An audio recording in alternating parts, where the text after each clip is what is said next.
नमस्कार. आज आहोत आपण जुन्नर तालुक्यातील निमगाव सवा गावामध्ये दत्तात्रेय सखाराम गाडगे यांच्या निवासस्थानी. तर त्यांचा या ठिकाणी राजा बैल आहे. राजा बैलाचा त्यांनी अतिशय मोठ्या थाटामाटात वाढदिवस साजरा करतायत. तर आपण त्यांचा काही मित्रपरिवार आहे, ते स्वतः आहेत, त्यांचे आपण काही प्रतिक्रिया जाणून घेणार आहोत. तर त्यांचा काही मित्रपरिवार आहे, त्या मित्रपरिवाराशी आपण थोडंसं काही संवाद साधणार आहेत. दादा नमस्कार. नमस्कार. काय नाव आपलं? विनायक आतकरी. तुम्ही आज या सखाराम गाडगे व दत्तात्रय गाडगे यांच्या घरी आलात. त्यांच्या घरी अतिशय मोठ्या उत्साहात या बैलाचा वाढदिवस साजरा करतात. त्याबद्दल काय सांगाल? कारण की राजा ज्या वेळेसला आमच्या गोठ्यावरती आला की आणि राजानंतर त्यानंतर गोठ्यावरती आल्यानंतर यांची ना आमची जुगलबंदीत सावड झाली. त्यानंतर राजाने आमचं नाव एवढं सखाराम दादांचं असं किंवा आमचं एवढं नाव लौकिक केलं की आज प्रत्येक बैलगाडा क्षेत्रात राजा आणि निशान या दोन बैलांमुळेच आम्हाला ओळख निर्माण झाली. तर मग असे काही घाटामध्ये तुम्ही यात्रेसाठी गेला होता, अशा ठिकाणी काही बक्षीस वितरण झालंय किंवा या राजा बैलाने अतिशय तुमचं नावलौकिक केलंय, असं काही सांगण्यासारखं आहे? बेलला या ठिकाणी गेल्या वर्षी ज्या वेळेसला यात्रा पार पडली त्या ठिकाणी प्रथम क्रमांकाचं पारितोषिक भेटलं आणि प्रथम क्रमांकाची फायनल सुद्धा आम्ही मारली. तर काय बक्षीस मिळालं होतं या प्रथम क्रमांकासाठी? प्रथम क्रमांकासाठी 5,000 आणि प्रथम क्रमांक फायनलसाठी स्प्लेंडर गाडी भेटली होती.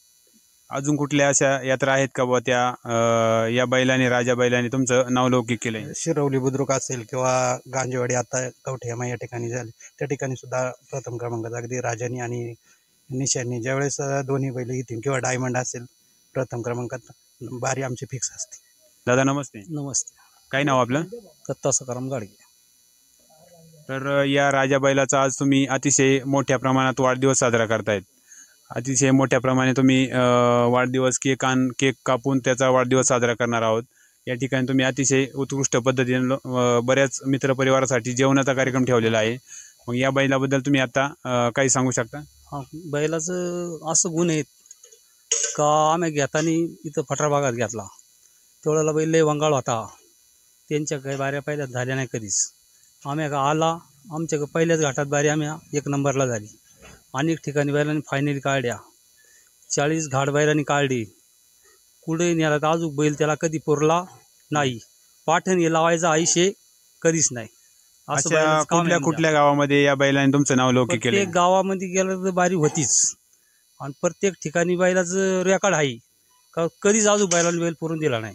असे एखाद्या गावाचं नाव सांगू शकता का तुमच्या बैलाने त्या गावात तुमचं नाव लौकिक केलंय, तालुक्यात नाव लौकिक केलंय, तुमच्या गावात नाव लौकिक केलंय? सूर्यसांगीला गेलो, बैल घाटाने वर गेली, बारी 1 नंबरला आतून झाली. बैल घाटाने खाली आली, तिथं बैल धरली, परत लगेच बैल फायनलला झोपली. संध्याकाळी 6 वाजता 1 नंबरची फायनल तिथं सुद्धा झाली. व्यक्ती असेल त्याप्रमाणे तुम्ही जीव लावताय. या बैलाला तुम्ही कशा पद्धतीने जीव लावताय? हा बाबा, त्याला आम्ही पीठ चारितो, त्याला बुलट राजा चारितो, त्याला खारका खोबरं चारितो, त्याला गव्हाचं पीठ चारितो. सगळे काही खाद्य बैलाला कधी 2 टाइम कधी तोटा नाही. असं ओला चारा असेल किंवा सुका खाद्य असेल, हे कशा पद्धतीने नियोजन करताय तुम्ही? भरडून गम्याला त्याला ठेवतो, तो सगळं खाणार. त्याचं खाऊन झालं का तो मागं सरणार. गम्याला बिमाला मोडीत नाही कधी, काय नाही मागं सरणार. पार याचं काही टायमिंग वगैरे किंवा सकाळी किंवा संध्याकाळी असं काही खुराकाचं देण्यासारखं आहे का? सकाळी आणि आता संध्याकाळी अतिशय उत्कृष्ट नियोजन आहे तुमचं. हे आम्ही स्वतःही पाहिलं आहे. पण या बैलाबद्दल अजून तुम्ही काही सांगण्यासारख्या गोष्टी असतील तुमच्याकडे? मग सांगण्यासारखं भरपूर आहे, पण बैला आल्यापासून आमच्या दारात जसं 1 वर्ष झालं, पण कुठल्या घाटात गेलो ह्या बैलांनी पाठण लावली ना आमचं नाव कधी खराब नाही केलं पुढं. मग त्याला चारा असेल, ओला चारा असेल किंवा सुका चारा असेल, सगळं काही वल्ला चारा आहे, वाड आहे, मका आहे, घास आहे. आणि त्याला 2-2 कधी आम्ही 3-3 टाइम सुद्धा रतीब चारतो बैलाला. मग तुम्ही माणसाला जे खायला नाही ते खारका खोबरा आम्ही बैलाला चारितो. या त्यामध्ये तुम्ही आता त्याची देखभाल करताय, त्याची स्वच्छता असेल किंवा आपण धुण्याची व्यवस्था असेल किंवा कशा पद्धतीने धुतला जातो किंवा त्याची व्यवस्था कशा पद्धतीने केली जाते? त्याचं धुण्याचं असं शास्त्र आहे, दोन्ही खुट्याला बांधायचा, अंगाला हात लावून देत नाही. फक्त नळीनं पाणी मारायचं आणि निरम्याचं पाणी मारायचं, धुवायचा आणि आखरावून बांधायचा. तो असा इतका गुलाम बैल आहे. मग असं घाटात गेल्याच्या नंतर कधी झुपाय आम्हाला त्यानंतर असं आत्तापर्यंत नाही केला. खाली वगैरे म्हणजे आपण म्हणतो माती वगैरे असेल त्याचं नियोजन, आतमध्ये बांधण्याचं बाहेर बांधण्याचं नियोजन, त्याला कोबा असेल किंवा माती असेल केस असं काही नियोजन आहे का? मातीव आताही मातीव बाहेर मातीव.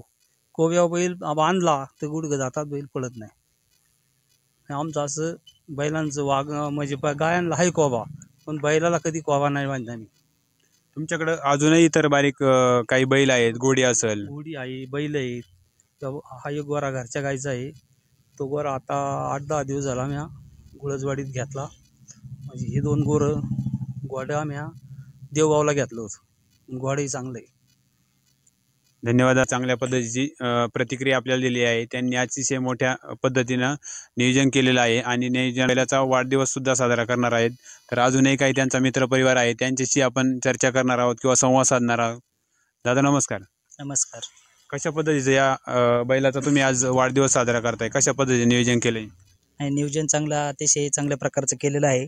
1 वर्ष झाले हा बैल आम्ही खरेदी केलेला आहे. 1 वर्षानंतर आमच्या सगळ्या मित्रांचा इच्छा होती की आमच्या राजाचा वाढदिवस घालायचा. आज त्याचा वाढदिवस साजरा होत आहे. तरी सगळ्या आमचे बैलगाडा क्षेत्रातले ज्या कमीत कमी सगळे मित्रपरिवार इथं उपस्थित राहणार आहेत. संध्याकाळी 7 वाजता त्याचा वाढदिवस आहे. पण हा बैल, या बैलाचं काही सांगण्यासारख्या गोष्टी आहेत का तुमच्याकडे? सांगण्यासारख्या भरपूर गोष्टी आहे, पण हा बैल घरी आल्यापासून आमचं कुटुंब किंवा आमचे सगळे मित्रपरिवार हा सगळा आनंदी झालेला आहे. या बैलाने तुमचं नावलौकिक तालुक्यात असेल किंवा गावात असेल किंवा आजूबाजूच्या गावांमध्ये असेल, कुठं बैलगाडा शर्यतीमध्ये तुम्ही बैल नेलाय आणि त्याने अतिशय चांगल्या पद्धतीने नावलौकिक केलंय किंवा अतिशय मोठ्या प्रमाणात बक्षीस मिळाले, असं काही आहे का सांगण्यासारखं? असे भरपूर घाटे आणि भरपूर घाटांमध्ये बारी 1 नंबर झालेली आहे आणि तिथं फायनल पण झालेली आहे. त्यांच्याशी आपण संवाद साधणार आहे. बाबा नमस्कार. नमस्कार. जुन्नर तालुक्यात अतिशय उत्कृष्ट पद्धतीचं तुमचं नाव आहे बैलगाडा शर्यतीमध्ये. आहे ना. तर तुमच्याकडं आज या मोठ्या प्रमाणात तुमच्या या मुलांनी वाढदिवसाचं नियोजन केलं आहे. काय सांगाल तुम्ही? काय नाही सांगत बाबा. हे आपलं मला परंपरी नाद आहे माझा हा लहानपणापासून. अजून पोट टिकावलाय. आता हा टिकल तर टिकल, आता त्याला काय करायचं बस. Happy